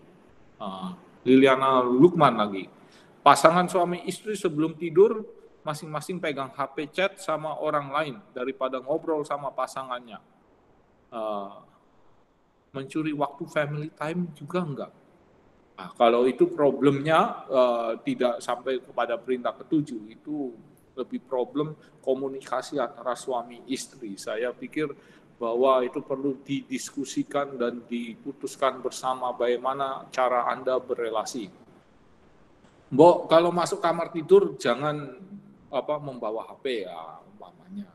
Bisa saja, saya nggak tahu bagaimana Anda cara-cara berinteraksi, berrelasi antara suami istri yang satu dengan suami istri yang lain itu berbeda. Saya nggak akan memberikan resep yang sama. Saya pikir Anda yang harus menemukan cara bagaimana supaya bisa berinteraksi secara sehat, begitu. Jadi tidak soal curi-mencuri saya pikir, tapi lebih soal bagaimana relasi suami istri itu dibangun, termasuk dengan cara berkomunikasi yang baik. Itu. Tidak ada yang tanya soal Robin Hood, tidak apa-apa, ya. Mungkin tidak perlu dijawab. Romo, boleh saya tambahin sedikit, Romo? Ya, silakan. Jadi kalau saya lihat ya, yang saya sebut the new slavery itu sampai sekarang masih aktual. Jadi menurut saya selama masih ada hegemoni atau dominasi di dalam suatu tatanan sosial, saya rasa itu sulit untuk diatasi, walaupun sampai sekarang dalam bentuk yang lain, dalam versi yang lain. Tapi basicnya adalah dominasi atau hegemoni suatu partai terhadap partai yang lain, suatu kelompok terhadap kelompok yang lain. Itu aja, Romo. Ya, baik, terima kasih. Jadi soal hegemoni yang ada di dalam masyarakat kita, ya itu memang sistem yang dibuat oleh kapitalisme pertama yang sekarang. Dan itu pencarian akan keuntungan itu membuat orang lupa diri bahwa dari setiap apa yang mereka miliki itu ada nilai intrinsik universal yang dibutuhkan yang lain. Begitu. Jadi tidak kapitalisme punya kelemahan besar adalah bahwa pengejaran kepemilikan pribadi itu melupakan atau hilangkan apa yang disebut sebagai nilai intrinsik universal ciptaan. Ya, jadi kapitalisme mengabaikan keutuhan ciptaan sebenarnya. Ya, seperti itu. Lalu pohon-pohon ditebangi, ya, tambang dibuat tanpa dibikinkan kajian lingkungan hidupnya, ekologisnya, seperti itu. Ya, itu. Saya mau kembali ke pertanyaannya Agem, itu soal perlakuan terhadap asisten rumah tangga. Memang di Indonesia PR-nya masih banyak dan gereja perlu berpikir soal bagaimana bisa memberikan kesadaran. Problemnya itu kan berlapis gitu ya, bukan itu yang tadi saya bilang, bukan hanya masalah status sosial, ekonomi, tetapi juga menyangkut etnis ya, itu penting. Sama aja orang-orang yang non Tionghoa, ya kalau orang Tionghoa kebanyakan seperti itu, ya. Tapi orang-orang yang non Tionghoa juga sama melihat orang Tionghoa itu sebagai kaum yang lain sebenarnya ya. Nah, kalau ada apa-apa penjarahan kiri kanan, nah itu orang Tionghoa dulu yang jadikan sasaran sama. Jadi ada kompleksitas di balik ini, tetapi saya mau mengatakan bahwa yaitu cara berpikir melihat yang lain sebagai yang berbeda itu perlu dijembatani bahwa kita ini sama manusia. Dan itu yang sebenarnya yang tadi saya katakan bahwa pesan Yesus di dalam cerita orang Samaria yang baik hati itu mau melampaui apa yang ada di dalam 10 perintah Allah, apalagi yang nomor 7 itu, bahwa soal jangan membunuh, ya, lalu jangan mencuri. Itu semua konteksnya di dalam masyarakat Israel, aturan main untuk masyarakat Israel saja. Kalau Yesus bilang enggak, kalau mau kamu harus lihat manusia secara universal, baik Yahudi maupun Samaria. Samaria kenapa yang dipakai? Karena Samaria itu orang yang bencekno katanya, ya, orang yang menjengkelkan, ya, bencekno banget itu orang Samaria itu bagi orang Yahudi itu. Maka Yesus sengaja pakai orang Samaria. Nah, persis sesama itu tidak hanya sesama orang Yahudi, tetapi orang Samaria yang bencekno katanya Margaret itu ya, itu itu dipakai oleh Yesus. Jadi begitu ya. Saya pikir kita punya PR banyak begitu. Ajaran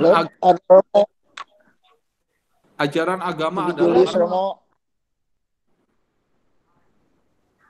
Julius Romo, apa kabar? Oh ya. Romo Effendi. Ya. Romo Hadi. Romo Hadi. Selamat malam. Iya, saya ada pertanyaan ini.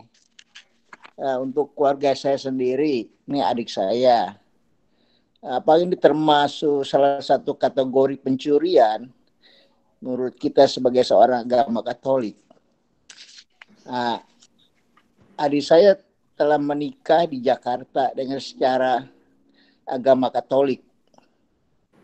Nah, setelah menikah, dia membawa istrinya pulang ke Australia di Sydney. Nah, setelah mempunyai anak 2, tiba-tiba tuh istri saya itu merubah.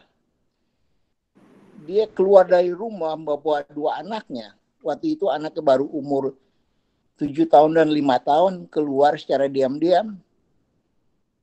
Nah, tidak kembali lagi. Nah, setelah itu, dia kan masih ada kunci rumah. Itu tahu-tahu barang-barang diambil semua sama dia. Nah, apakah itu termasuk salah satu pencurian menurut kita sebagai seorang agama Katolik? Jadi sampai sekarang itu ibunya itu tidak mau memberikan supaya dia menghubungkan dengan bapaknya. Anaknya nggak boleh berhubungan. Jadi anak itu tidak boleh menghubungkan dengan bapak sampai sekarang ini. Ya, tapi adik saya itu tahu yang besar tuh sudah menjadi militer, ya, termasuk jadi militer di Australia, yang kecil masih sekolah. Jadi sampai sekarang tuh tidak tahu kemana dia, atau memang ibunya menikah itu nggak tahu. Apakah dari kejadian yang pertama itu termasuk kategori pencurian, Romo? Saya pikir ini pertanyaan yang baik dan jawabannya tidak mudah ya begitu. Saya hanya merasa bahwa anak itu dilepaskan relasinya dengan bapaknya, dan menurut saya itu sebuah tindakan yang buruk ya. Banyak terjadi seperti itu, dan di dalam kasus-kasus perpisahan istri di Indonesia ya, itu kalau suami dan istri pisah, lalu yang lucunya adalah kalau di masyarakat Amerika atau bule cenderung untuk mengharapkan pasangannya tetap hadir ya bersama-sama mendidik anaknya, dan itu ajaran Katolik ya, saya pikir ya, dalam arti bahwa tetap dalam ajaran Katolik tidak diperbolehkan untuk bercerai ya. Bukan hanya tidak boleh sama papanya, sama keluarganya juga nggak boleh. Kita orang nggak mau kenal, masalah diblok semua. Persis, dan itu terjadi di banyak keluarga di Indonesia. Semua keluarganya dilarang untuk ketemu. Saya bilang celaka. Kamu tahu tidak bahwa anak itu hadir di dunia ya juga karena dari ayahnya atau ibunya ya, kalau yang ngambil bapaknya ya begitu. Bagaimana kamu bisa ngeblok bapak atau ibunya? Itu menurut saya sudah jelaskan bahwa ketimpangan seperti itu membuat anak-anaknya sendiri ada sebuah lubang besar di dalam hidupnya karena kehilangan figur bapak atau ibunya. Saya pernah dengar cerita dari seorang Yesuit Indonesia bahwa mengajarkan seorang anak jalanan yang ditinggal bapaknya. Ya, doa Bapa kami, mengajarkan bahwa Allah itu adalah Bapa yang baik. Dia nggak mengerti bagaimana Allah itu adalah Bapa yang baik. Saya tidak pernah melihat bapak saya. Bapak saya itu lelaki yang kurang ajar. Sejak saya lahir sudah ditinggal oleh ibu saya, sudah ditinggal. Saya dan ibu saya sudah ditinggal oleh bapak saya. Bagaimana frater, waktu itu dia masih frater. Bagaimana frater mengajarkan bahwa Allah itu adalah Bapa yang baik. Saya juga merasa bahwa ada kesalahan fatal di dalam masyarakat Indonesia. Jadi kalau berpisah, suami istri berpisah, lalu anak seakan-akan menjadi tempat ajang untuk membalas dendam.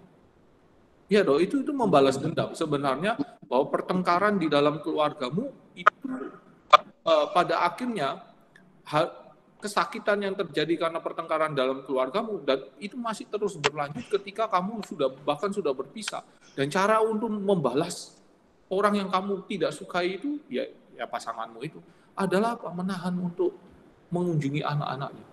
Dan itu di masyarakat Barat sama sekali terjadi yang berbeda. Kalau orang tua pasangan gagal untuk mengunjungi anak, bisa marah-marah dong. Kalau kita lihat di film-film itu, kalau orang tua umpamanya ya lakinya gagal untuk memenuhi janji ngantar anak kemana-kemana, mantan istrinya bisa marah-marah dong. Ya, kamu kenapa nggak memenuhi komitmenmu apa segala macam. Dan karena pentingnya anak dididik oleh kedua belah pihak sebenarnya.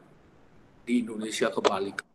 Dan itu saya tidak tahu bagaimana caranya, tapi itu tugas dari kita semua. Tapi ada komisi keluarga yang harusnya juga berpikir bagaimana hal-hal edukasi seperti ini penting untuk terjadi di dalam masyarakat Indonesia. Jadi kalau berkelahi, anak itu dijadikan ini senjata untuk menyakiti mantan pasangannya itu. Itu yang terjadi.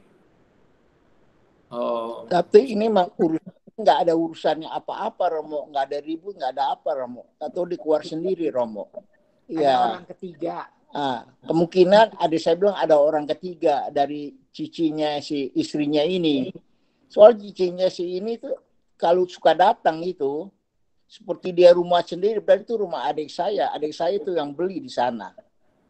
Jadi kalau umpamanya ada, dia jadi pintar ini. Kalau ada anak yang kenal dia dari Jakarta, Indonesia, mau sekolah ke Australia, itu dia nginepnya di rumah adik saya. Itu bayar kosnya itu diambil sama dia, nggak dikasih adik saya. Dia pegang sendiri itu istrinya. Iya, jadi tanpa dia kompromi bilang ke saya sama adik saya bilang. Tapi adik saya sih nggak terlalu pusing soal itu kan, karena dia demi untuk keluarga dia. Tapi ternyata akhirnya begini, ya. Oke, saya pikir dalam arti tertentu itu sebuah pencurian, dalam arti mengambil anak-anak dari tangan bapak atau ibunya tanpa restunya. Itu sebuah kewajiban dan hak untuk Iya, jadi sampai sekarang itu nggak ada hubungan dirinya sampai sekarang tuh, nggak ada hubungan sama sekali. Anak saya ada saya cuma mengharapkan anaknya aja, ya supaya tahu dia, mengingatkan dia. Tapi pernah waktu mama saya meninggal, waktu itu memang udah pisah, udah dikasih tahu tapi dia nggak datang. Dia sudah tanya sama Romo juga di Jakarta, di gereja Hati Kudus di Keramat. Itu Romonya juga orang dari Flores. Dia bilang itu nanti dia yang menerima dosanya kalau dikasih tahu dia nggak datang tuh. Ya. Sampai begitu Romo, sampai nggak mau kenal seperti orang sekali itu. Memang. Jadi itu dalam arti tertentu itu sebuah pencurian karena mengambil. Iya, adik saya cuma harapin cuma anaknya aja gitu. Dia sih nggak mengharapin apa. Iya. Ya, saya mengerti perasaannya keluarganya sendiri. Ambil biaya itu bawa anak itu. Adik saya yang tanggung semua. Jadi sampai rumah dijual tuh dibagi-bagi jadi semuanya itu. Tapi adik saya tuh punya lagi. Iya. Romo, ya saya selalu menasihati adik saya lah, sudahlah. Kita sudah tua, pikiran masa depan kita gitu kan. Ya. Romo masih ada pertanyaan mau. Terima kasih Romo Effendi. Baik. Terima kasih Romo. Ya. Terima kasih kok sama Ciguat. Romo masih ada pertanyaan ya tentang Robin Hood. Tolong dijelaskan katanya. Ya baik, soal pertama ajaran agama adalah arah guidance sebelum ke Jenakwa ya. Dalam praktek dunia zaman sekarang, apa praktek umum di dunia yang sudah sesuai dengan ajaran gereja? Tindakan karitatif, itu paling gampang. Ya, kelihatan kalau umpamanya Anda memberikan kolekte, dan sebagian dari kolekte itu masuk ke dalam lembaga-lembaga sosial gereja atau di komisi ekonomi untuk membantu orang miskin tiap paroki maupun keuskupan, itu Anda sudah membantu menggunakan harta benda Anda untuk apa? Untuk kebaikan bersama. Dan itu berarti Anda mewujudkan nilai intrinsik dari barang-barang ciptaan untuk kepentingan universal. Itu saja. Jadi supaya jelas, umpamanya sekarang Yesuit di Indonesia pada lari semua untuk lembaga Daya Dharma Keuskupan Agung Jakarta. Kemarin malam ada yang transfer 5 juta. Romo, ini untuk Romo lari. Saya bilang celaka. 5 juta itu berarti 5 juta dibagi 50.000 itu berarti 100.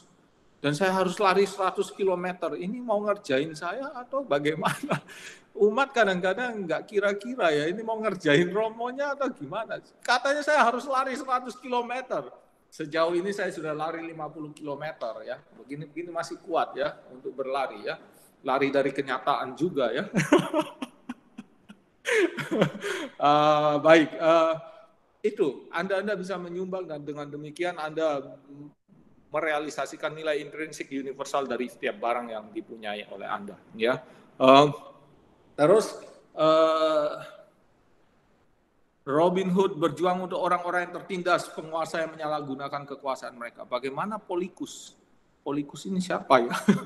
Saya hanya tahunya Polikarpus yang bunuh Munir. Politikus ya. kali, Romo itu politikus, maybe.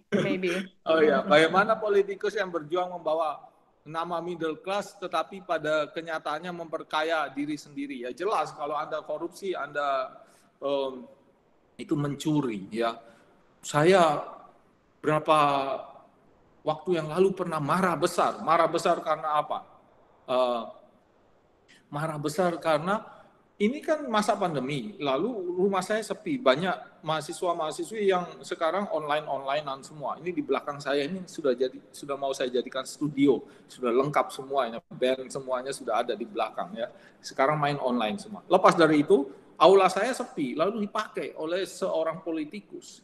Yang menarik adalah dia tanya, berapa ini Romo? Saya bilang free sepanjang ini untuk kepentingan masyarakat banyak. Dan memang dipakai untuk dengar pendapat masyarakat. Problem besar ketika terjadi, selesai acaranya jadi baik semuanya ya dengan protokol kesehatan. Saya sudah senang.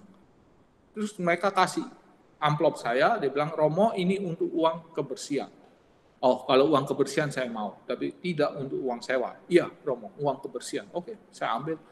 Nanti saya sewakan orang untuk membersihkan halaman rumah. Problem besar, berapa hari kemudian datang dan bawa cek kosong, kwitansi kosong itu. Dan saya tidak ada, dan yang dipaksa siapa? Sekretaris saya, ditodong. Tolong tanda tangan dan juga cap dari Pusat Pastoral Mahasiswa bahwa kami sudah menggunakan tempat ini. Dan bukan hanya tempat, ada tetek bengek. Jadi beberapa kwitansi itu diberikan kepada sekretaris saya, namanya anak muda, agak takut-takut ya, sama dia ditandatangan, dicap. Saya bilang lain kali tidak boleh. Ini jelas-jelas sebuah bentuk korupsi. Saya yakin ini korupsi karena apa? Tidak. Pertama, kwitansinya tidak ada nominalnya.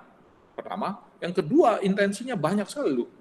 Ini urusannya dengan kami ini kan urusan peminjaman aula. Dan itu free sejak awal mula saya katakan. Mengapa tiba-tiba harus ada kwitansi? Ya. Dan yang kedua, kwitansinya lebih banyak daripada hanya sekedar untuk peminjaman aula. Pasti ini korupsi. Terakhir kali dia telepon saya lagi, saya bilang kamu perlu ketemu saya.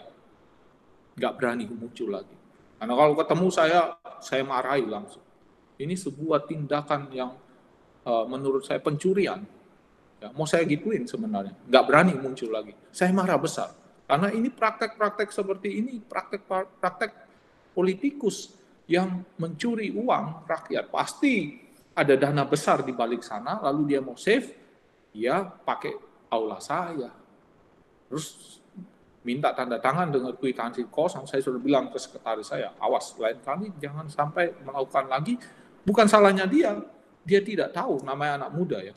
Tapi saya bilang, ini pasti korupsi. Saya marah sebenarnya, tapi ya sudah begitu. Soal Robin Hood, ya, Robin Hood itu dalam ajaran gereja tidak dibenarkan, ya. Dalam arti tertentu bahwa kamu nggak bisa mengambil harta orang kaya untuk kepentingan orang miskin dengan caranya Robin Hood, ya. Tidak bisa, karena tujuan tidak menghalalkan cara, ya. Dalam tradisi gereja itu tidak dibenarkan. Loh, kalau apa bedanya dengan orang yang metik mangga, ya, metik mangga tetangga tanpa minta izin? Kalau metik mangga tanpa minta izin karena dia kelaparan, nggak dosa, ya. Tetapi kalau dia metik mangga karena memang hanya mau nyuri, karena memang mau ngambil haknya orang, dia berdosa. Jadi perlu dibedakan. Ada kompleksitas di situ. Kalau Robin Hood, jelas tidak diizinkan oleh gereja, karena bukan caranya seperti itu untuk membantu orang miskin. Ya. Jadi tujuan tidak menghalalkan cara. Gitu. Saya pikir untuk kasus Robin Hood sesederhana itu. Kalau saya mau jelaskan soal prinsip moralitas Katolik nanti jadi jelimet, tapi boleh dipegang bahwa gereja mengatakan tujuan tidak menghalalkan cara. Jadi tidak segala cara bisa dipakai untuk mencapai sebuah tujuan. Harus dicari cara-cara yang tepat, seperti itu. Kalau Anda mau tahu, mari teks saja dengan saya supaya lebih jelas. Ada kompleksitas di balik situ. Tapi Anda boleh pegang itu saja dulu. Nah, ini Mary, ya gimana, Mayo? Komen sedikit, seharusnya Robin Hood pakai cara ini ya, piara lele kali ya, Romo dan Kangkung. Robin Hood harusnya itu memberdayakan. Ya, banyak ini beberapa saya dalam arti merasa ada sesuatu yang perlu diubah dalam cara berpikir. Banyak sekali yang merasa bahwa gereja tidak boleh berbisnis. Dan kalau semua aktivis itu dibiarkan tidak boleh berbisnis sehingga ya tetap miskin. Nah, bagaimana kamu mau membuat masyarakat lebih maju dengan orang-orang yang bekerja di sekelilingmu tetap miskin? Saya tidak merasa itu sebuah jawaban. Ya. Orang-orang yang ada di kamu, bagaimana aktivis itu menunjukkan kepada masyarakat bahwa gereja itu mau mengangkat kesejahteraan setiap aktivisnya dan masyarakat tentunya. Ya, pembina masyarakatnya kok mau mengangkat kesejahteraan masyarakat padahal dia sendiri tidak sejahtera. Nah, maka uang-uang yang saya terima dari kebaikan kemurahan hati para donatur itu sebagian sudah jadi lele-lele di sebuah pedesaan di mana petani-petani itu sudah bekerja dengan giat. Nah, lihat bahwa ada aspek sosial, ada nilai intrinsik dari uang itu yang saya pakai untuk kesejahteraan masyarakat, bukan hanya mahasiswa. Dan mahasiswa-mahasiswi di kedepannya akan juga menikmati hal itu, bukan hanya dari segi uang, karena itu diinvestasikan, tetapi juga tempat itu nanti jadi tempat percontohan di mana mahasiswa-mahasiswi bisa belajar untuk berbudidaya. Ya, itu yang mau saya katakan. Jadi ada kesalahan di mana merasa bahwa tidak boleh berbisnis. Apa salahnya bisnis? Tergantung bisnisnya dipakai untuk apa. Dan persis gereja sendiri mengajarkan bahwa kita perlu punya barang-barang itu bisa dimiliki secara pribadi, tetapi sekaligus punya aspek sosial universalnya. Ya. Dan di jalan seperti ini yang perlu kita kejar. Ada keseimbangan antara harta milik pribadi dan nilai sosial universal dari setiap barang yang kita miliki. Nah, uang Anda itu sudah sebagian sudah jadi lele-lele di atas sana, sudah puluhan ribu, ya, terakhir kali nebar 12.000 lele, masih akan terus berlanjut begitu. Begitu membuat kesejahteraan orang lain meningkat, ya, seperti itu, dan itu menjadi sangat penting. Itu bukan untuk Romo Effendi. Romo Effendi pergi lelenya tetap di sana, begitu. Uang lelenya masuknya ke pusat pastoral mahasiswa, tidak dibawa pergi oleh Romo Effendi. Romo Effendi sudah berkaul kemiskinan dan semoga tetap miskin, bukan hanya berkaul kemiskinan saja dan orang lain yang jadi miskin. Oke, Romo. Ya. Romo, sambil nunggu ini ya, kalau ada yang bertanya silahkan potong saja percakapan. Tapi kalau sambil menunggu, aku mau nanya begini, Romo. Untuk kehidupan di Amerika yang Romo lihat, untuk perintah nomor 7 ini, yang mana yang tadi Romo jelaskan, aku melihatnya itu ke arah pencurian hak asasi manusia ya. Jadi kayak pertama freedom. Bagaimana menurut Romo? Saya pikir kamu mengungkapkan poin yang bagus. Jadi sebenarnya memang ini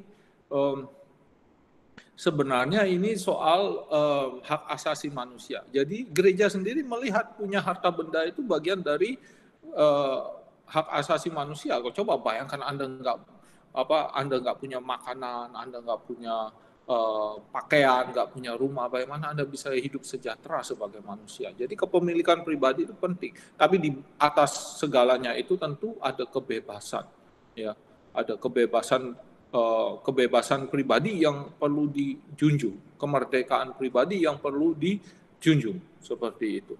Ya, begitu Mayo. Saya bilang bahwa jangan mencuri itu tidak hanya menyangkut harta benda, karena tadi sudah saya beritahu sejak awal bahwa ini menyangkut hal yang lebih mendasar, yaitu kemerdekaan setiap orang. Ya, alasannya itu karena sudah dibebaskan oleh Tuhan dari tanah Mesir. Seperti itu. Jadi jangan mencuri itu jauh lebih luas.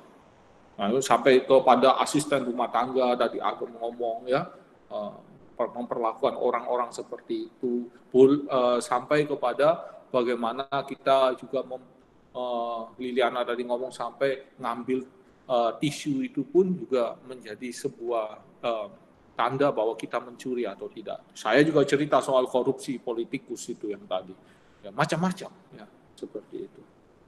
Begitu Mayo. Ya, terima kasih Romo. Romo Hadi, boleh perspektifnya untuk perintah ini, konteksnya untuk kehidupan di Amerika, Romo, ada tambahan atau ada perspektif lain? Ya mungkin salah satu hal budaya Amerika, kadang-kadang beberapa hal itu menjadi terlalu absolut ya. Seperti di Amerika seringkali dikatakan bahwa private property itu absolut ya, hak yang absolut. Atau kadang-kadang di kalangan orang tua juga menghadapi tantangan anak mudanya itu menganggap anak muda yang besar di Amerika freedom itu absolut. Sedangkan dalam ajaran gereja itu semua itu penting tapi nggak pernah mutlak ya. Jadi seperti yang si Romo Effendi katakan, private property itu gereja akui tapi nggak mutlak. Sama juga dengan freedom. Freedom itu penting, Allah memberikan kita kebebasan, tapi juga tidak mutlak, terutama kalau kita mulai bahkan melanggar kebebasan orang lain, gitu, kebebasan sesama kita. Jadi memang kadang-kadang di Amerika lebih cenderungnya ke memutlakkan, mengabsolutkan semua yang baik itu. Lalu kalau dari pengalaman hidup religious ya, ini saya berbicara misalnya Romo yang udah lebih tua, orang bule, orang Amerika, dan dia pernah berkarya di Micronesia. Jadi dia juga cukup familiar dengan sebagian budaya lain itu, budaya Asia. Dan yang saya lihat itu di kalangan Jesuit Amerika dengan di Indonesia atau di Amerika Latin, sikap kita terhadap private property atau privacy itu beda ya. Di Amerika lebih absolut gitu. Di rumah-rumah Yesuit biasanya kami nggak berani masuk ke kamar orang lain atau apa gitu aja, atau minjam barang seenaknya saja gitu.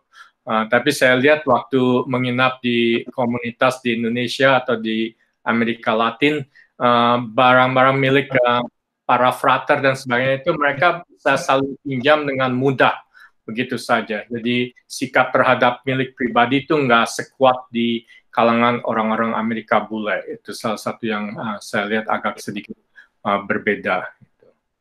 Itu aja dari masukan dari saya. Oke, terima kasih Romo Hadi. Romo, Ya, ada pertanyaan. Bribery itu termasuk jangan mencuri atau jangan berdusta? Ini nanya ke saya atau Romo Hadi? Romo Hadi yang jawab deh. Nanya ke Romo, siapa saja yang bisa jawab. Yang ya. Kalau nanya yang sulit-sulit, Romo Hadi siap menjawab. Romo Effendi di belakang Romo Hadi mendukung, ya. Saya bilang tunggu minggu depan ke Romo yang lanjutnya. Romo Andalas atau Romo Gali. Jadi tolong tanyakan itu juga kepada Romo-Romo yang berikutnya ya. Tapi Martha Conway ya yang bertanya ya. Bribery itu jangan mencuri atau ya itu tergantung nyogoknya itu nyogok apa ya? Saya pikir-pikir kalau nyogok itu untuk mendapatkan sesuatu yang bukan milik kita ya memang mencuri itu begitu. Jadi kalau pelanggaran terhadap hak dengan cara-cara yang tidak wajar dan tidak benar itu adalah mencuri dalam arti bahwa mengambil apa yang bukan hak kita dengan cara yang tidak wajar dengan tujuan yang tidak baik seperti itu. Jadi bribery itu bisa saja dikategorikan mencuri kalau pada akhirnya kita dengan tindakan itu mengambil hak orang lain dengan cara yang tak wajar dengan tujuan yang tidak baik seperti itu. Itu dulu jawaban dari saya. Terima kasih Romo. Ya. Tapi ada unsur berdustanya juga berarti ya. Saya tidak melihat bahwa itu bisa lepas dari dusta juga, tapi saya melihat bahwa kita ngomong soal kejelasan. Kalau mau ngomong soal kejelasan, begitu ada hak yang diambil, maka dengan cara yang tak wajar, dengan tujuan yang kurang baik atau tak baik, maka itu adalah pencurian seperti itu. Ya. Bisa saja dengan metode berdusta, bisa saja. Berdusta untuk mencuri juga bisa, ya, no? Berdusta untuk mencuri bisa. Modelnya, kalau tujuannya untuk menjaga hubungan atau supaya katanya supaya hubungannya lancar gitu lah. Oke. Begini. Kalau ngomong soal soal pengalaman yang sangat dalam soalnya mengenai hal itu. Begini, kita punya hierarki nilai, tapi saya mau ngomong mungkin tidak masuk ke perintah jangan berdusta, tetapi saya mau ngomong soal hierarki nilai. Jadi kita umpamanya tahun 98 itu aktivis-aktivis PRD itu teman-temannya Romo Henry begitu ya, dia tidak ada di sini, dia sering kali marah kalau saya mengingat-ingat dia sebagai Henry Kwok gitu ya, dia marah begitu. Tapi tahun 98 itu teman-temannya Romo Henry itu disembunyikan oleh seorang Romo yang namanya Sandiawan. Ditanyai oleh tentara-tentara, di mana mereka? Oh, saya nggak tahu. Itu kan berdusta. Apakah sebuah dusta itu diperbolehkan? Tergantung di hierarki nilai mana. Sedangkan gereja Katolik jelas bahwa kehidupan adalah nilai yang paling tinggi. Maka dengan berdusta lalu melindungi kehidupan boleh. Coba kalau nggak berdusta, oh dia ada di dalam, mati semua itu ya. Nah, mungkin kita hari ini juga nggak ketemu dengan yang namanya Stefanus Hendrianto, AKA Henry Kwok itu. Tapi jangan manggil dia Henry Kwok loh, dia marah loh ya. Mumpung orangnya nggak ada ya. Begitu, jadi saya ngomong berdusta dalam arti untuk nilai yang lebih tinggi boleh gitu. Kalau dusta hanya untuk menyelamatkan diri sendiri dalam arti bahwa Anda merugikan orang lain dan mengambil keuntungan dari situ tidak boleh. White lies gimana ya Romo ya? Apa itu? Saya tidak tahu. Anda harus ketemu di ruang konsultasi dan bisa ngomong. White lies mungkin kalau suami menipu supaya istri tidak tersakiti. Ya itu harus tahu detailnya seperti apa. Ya, seperti itu. Kalau tidak nanti semua penipuan dianggap sebagai sebuah kebolehan atau dusta boleh diperbolehkan dengan serta-merta. Tapi prinsipnya begitu ya. Ada nilai yang lebih tinggi dan kita perlu untuk kalau sewaktu-waktu berdusta untuk melindungi kehidupan boleh. Boleh. Tapi ya tidak bisa kalian berdusta untuk nilai-nilai yang lebih kecil sebenarnya. Gitu. Ya. Ada hierarki nilai. Itu tanggapan saya dulu. Jadi ada bribery yang baik ya Mo, seperti misalnya memberi candy, ice cream supaya anak mau taking a nap. Skala besar buat anak lebih besar. Waduh. Nah ini beratnya kalau jadi Romo adalah tidak pernah mengasuh anak-anak. Tapi gini, reward and punishment itu penting di dalam satu fase hidup anak. Ya, kita semua pernah berada di fase reward and punishment. Pada satu titik tertentu kita tidak bisa lagi hidup dengan fase reward and punishment. Tapi sampai pada tahap tertentu hidup kita bisa untuk reward and punishment itu berlaku untuk kita. Bribery dalam arti apa? Kalau you do it, kamu akan dapat yang ini. Kalau kamu tidak melakukannya, kamu tidak akan dapat yang ini. Ya. Atau kamu bahkan dihukum. Ya, bisa. Ya. Nah, saya tidak tahu apakah kalau manusia Kristiani itu tidak berhenti pada reward and punishment, walaupun tetap harus menjalani tahap itu sebagai manusia untuk dididik menjadi yang lebih dewasa, begitu. Nah, nggak boleh itu namanya berbohong ke anak. Berbohong soal memberitahu gunanya take a nap. Mary protes tidak boleh begitu ya. Ya monggo, Anda punya cara mendidik sendiri-sendiri. Yang penting jangan ajari anak Anda mencuri ya, begitu. Ya, kalau mau protes nanti telepon aja dengan Jenakwa langsung ya Mary ya, begitu. Tapi ya itu dalam fase hidup kita reward and punishment itu berlaku ya. Tidak ada, bahkan untuk orang dewasa pun berlaku itu reward and punishment, walaupun manusia Kristiani yang dewasa itu pasti melampaui itu.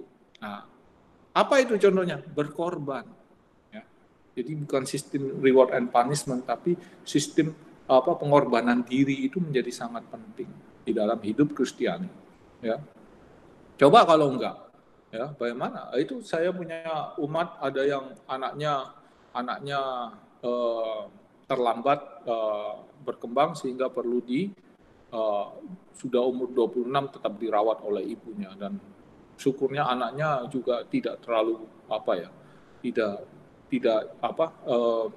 kesehatan mentalnya memang kurang begitu, tapi ya itu pengorbanan. Kalau kita punya logika reward and punishment, anak ini tidak akan ada gunanya, malah menyusahkan lalu dibuang begitu saja. Tapi ternyata tidak, dan itu manusia Kristiani diukur sampai pada titik di mana mau mengorbankan dirinya, ya. Nah, oke, baik. Mary, untung murid saya nggak ada yang minta candy untuk take a nap. Sudah, terserah Mary lah. Ya, baik gitu ya. Kalau bertengkar jangan di forum ini ya, malu ya. Terima kasih ya. Baik. Iya, terima kasih Mo. Yang lain ada lagi last question? Kalau tidak ada jangan dipaksa harus 2 jam dong, Mayo. Ya enggak, kalau tidak ada Romo silahkan. Ya. Mau tutup boleh, mau komen boleh, terserah Romo. Oke, baik. Saya jam 9.30 ada acara lain lagi dan saya harus bergegas, maka saya mau kasih komen terakhir. Jangan mencuri itu persis perintah di mana kita diminta untuk menghargai hak-hak yang lain sembari berpikir bahwa gereja meminta kita untuk melihat nilai intrinsik universal dari setiap ciptaan. Berarti ada nilai sosial dan juga ekologisnya untuk semua yang kita miliki. Begitu. Dan itu yang kita pegang dalam perintah jangan mencuri. Itu dulu teman-teman, ya. Terima kasih sudah mendengarkan 2 jam ngomong soal jangan mencuri yang sebenarnya hanya bisa diomongkan dalam 1 menit. Terima kasih Romo. Enggak lah, enggak 1 menit. Oke, Romo mau tutup dengan doa? Ya, baik. Terima kasih sekali lagi. Senang berjumpa dengan Anda dan Anda sekalian tentunya. Ini syukur kepada Allah bahwa ini terakhir kali saya membahas 10 perintah Allah. Dan semoga kita berjumpa di topik lain yang tidak soal jangan saja ya. Begitu. Baik. Sip, ya. Baik, begitu dulu teman-teman, hari ini kita berpisah untuk berjumpa kembali di lain kesempatan.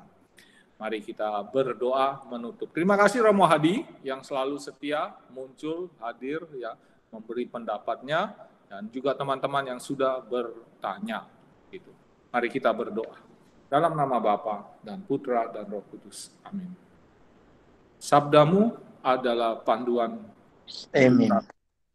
Sesuatu yang tumbuh dan berkembang di dalam hidup kami ketika kami sungguh-sungguh terbuka kepadamu ya Tuhan. Dan semoga hari ini melalui sabdamu dan perbincangan akan sabdamu, kami boleh bertumbuh, berkembang sebagai manusia Kristiani. Ya Tuhan, kami di malam ini juga mohon berkat-Mu supaya istirahat kami juga berada di dalam perlindungan-Mu, dan semoga besok pagi kami bangun dengan segar, dengan sehat, dan juga kembali mau memuliakan nama-Mu lagi. Semuanya ini kami mohon demi Kristus Tuhan dan pengantara kami. Amin. Tuhan sertamu Dan sertamu juga. Allah Bapa yang Maha Pengasih itu memberkati hidup kalian, melindungi kalian, dan menganugerahi kesehatan dalam nama Bapa dan Putra dan Roh Kudus. Amin. Amin. Terima Romo. kasih. Ya, begitu.